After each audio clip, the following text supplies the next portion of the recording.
নমস্কার বন্ধুরা, আজকে আবার একটা নতুন ভিডিওতে আপনাদের সবাইকে অনেক অনেক স্বাগত জানাই। আশা করছি আপনারা সবাই ভালো আছেন। ঝাল ঝাল চিকেন কষা হবে, তো এটা রান্নার জন্য আমি সবকিছু তৈরি করে নিয়েছি। এবার আমার রান্নাটা আপনারা দেখুন আর পুরো ভিডিওটা আপনারা দেখবেন। প্রথমে আমি এই যে 1.5 কিলো মতো চিকেন, এটাকে আমি একটু প্রথমে ম্যারিনেট করে নেব। এতে দেব আমি হলুদ গুঁড়ো,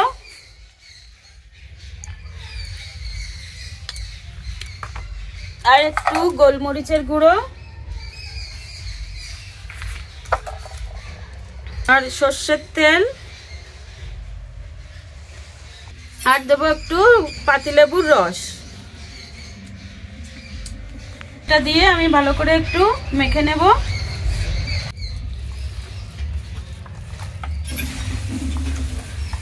এখন জানুয়ারি মাস, চারিদিকে পিকনিক হচ্ছে, মাইকের আওয়াজ আসছে। আর বাড়িতে একটু সানডে ভালো মন্দ খেতে ইচ্ছে হয়।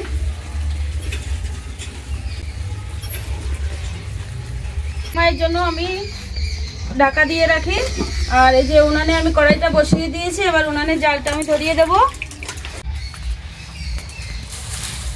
দেওয়ার জন্য আমি আলু ছাড়িয়ে রেখেছি, এবার এই আলুটাকে আমি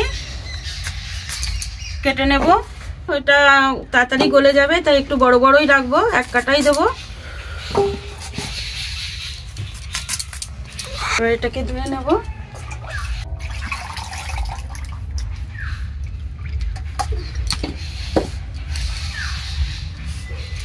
টমেটো আমি ছোট ছোট করে কেটে নেব।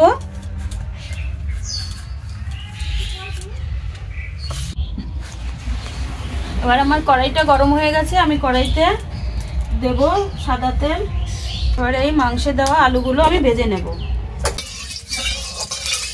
কড়াইয়ের তেলটা আমার গরম হয়ে গেছে, এবার এই আলুগুলো আমি ভেজে নেব ভালো করে।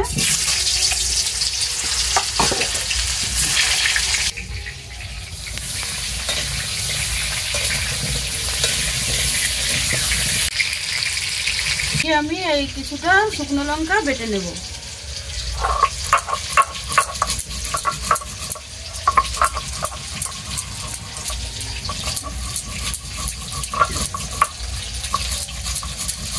কিছুটা খুব সিম্পল ভাবেই রান্না হবে, কিন্তু খেতে দুর্দান্ত হয়। এইভাবে রান্না করে আপনারাও খেয়ে দেখবেন। শুকনো লঙ্কাটা আমার বাটা হয়ে গেছে, ওটাকে তুলে নেব। আর এবার আমি এই যে কিছুটা আদা আমি বেটে নেব।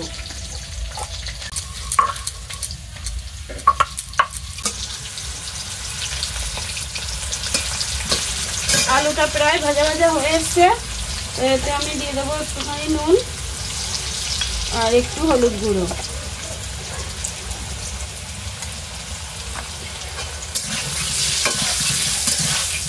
প্রায় ভাজা হয়ে গেছে, একটু লালচে লালচে হলেই আমি নামিয়ে দেবো।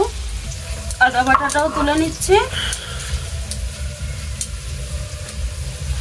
এবার দেবো কয়েকটা রসুন, এই রসুনটাকেও আমি ভালো করে বেটে নেব।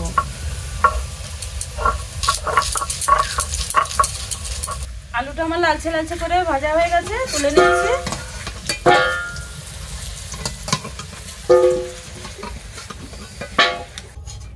আলুটা খুব ভালো করে লালচে লালচে করে ভেজে নিয়েছি। আর আমি প্রথমে কয়েকটা পেঁয়াজ আমি কুচিয়ে রেখেছি, এই পেঁয়াজ কুচিটি আগে আমি ভেজে নেব।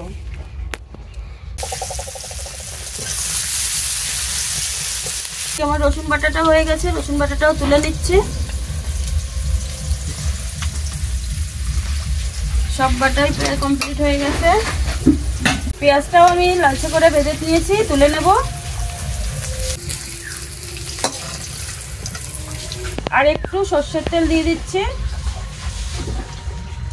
এবার ফোড়নে দেব আমি গোটা গরম মশলা, এই যে 3টে এলাচ আর একটু দারচিনি আর 2টো লবঙ্গ, এটা আমি ফোড়নে দেব। এলাচটাকে একটু ফাটিয়ে নেব। ফোড়নে দিয়ে দিচ্ছি গোটা গোলমরিচ, 2টো শুকনো লঙ্কা, একটু জিরে আর কয়েকটা তেজপাতা। এবার দেবো আমি এই যে টমেটো কুচিয়ে রেখেছিলাম, সেই টমেটো কুচিটা।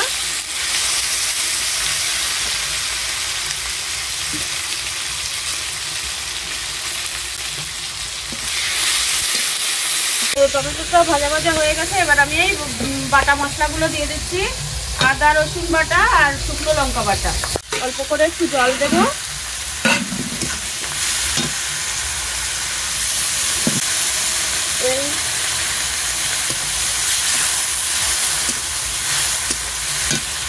এর উপরে দেবো আমি হলুদ গুঁড়ো, দিয়ে দিচ্ছি স্বাদ মতো নুন,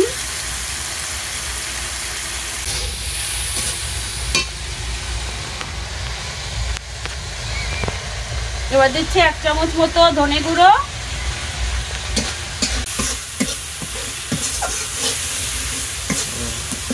মশলাটা একটু 2 মিনিটের মতো ভেজে নিতে হবে। মশলা থেকে তেল ছাড়লে তারপর মাংসটা দিয়ে দেবো। 1 চামচ মতো জিরে গুঁড়ো। আর এদিকে মাংসটা আমার ম্যারিনেট করা আছে, এটাকে দিয়ে একটুখানি কষিয়ে নিলেই হয়ে যাবে। ভালোভাবে মশলা কষানোটা হয়ে গেছে। এবার আমি ম্যারিনেট করা মাংসটাকে দিয়ে দিচ্ছি। এটাকে দিয়ে আমি কিছু সময়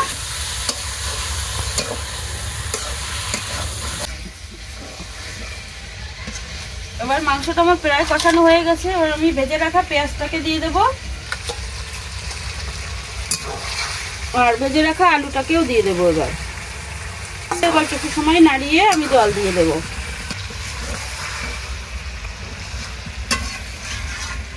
ভালোভাবে কষানো হয়ে গেছে, এবার জল দিয়ে দেবো।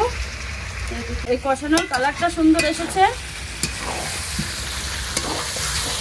এবার আমি পাশে রাখা গরম জল দিয়ে দেবো।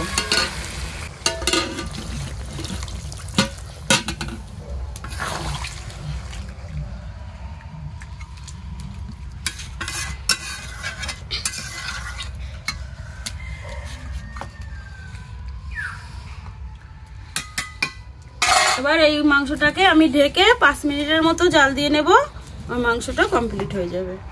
বিভিন্ন রকম কেনা গুঁড়া মশলা না দিয়ে শিলে বেটে অল্প মশলা দিয়ে মাংস রান্না করলে মাংসর স্বাদটাও খুব ভালো আসে, খেতেও দুর্দান্ত লাগে। আপনারা এইভাবে রান্না করে খেয়ে দেখবেন, খেতে দুর্দান্ত স্বাদ হবে আর দুপুরে গরম ভাতের সাথে জমে যাবে। মাংসটা ফুটছে, আর একটু ভালোভাবে ফুটুক।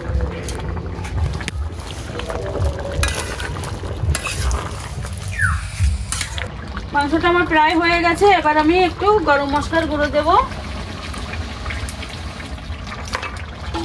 দিয়ে কিছুক্ষণ নেড়ে চেড়ে মাংসটা আমি নামিয়ে দেব।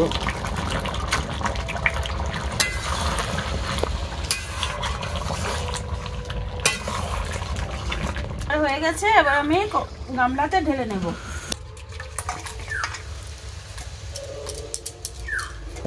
আমার আজকের রেসিপিটা তো কমপ্লিট হয়ে গেছে।